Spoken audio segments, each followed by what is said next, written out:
Já, Vinni, sigur í dag, bara fyrstu viðbrögð.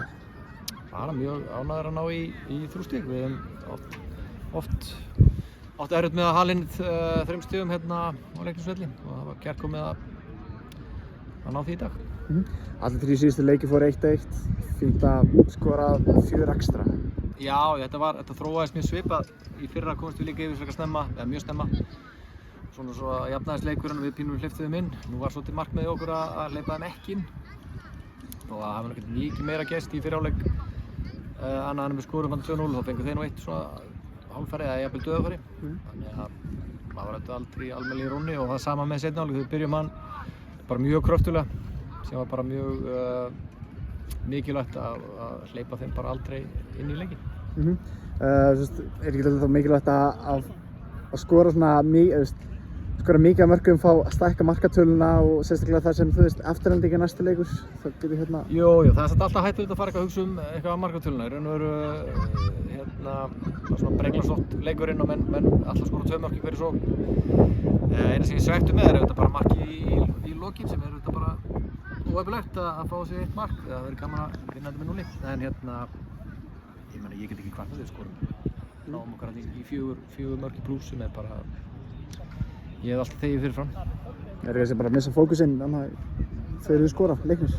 Já, við hefum alveg getað skorað fleiri líka og við vorum náttúrulega átnir einu færri hérna í lokin. Þannig að það var bara klúðið hjá mér.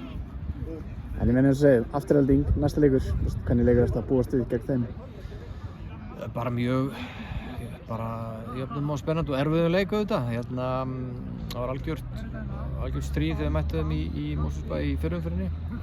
Svona dramatísku leik þar sem við töpuðum og það bara hlakkar í okkur að rétta það af og leiðrétta þau úrslit með góðan sigri.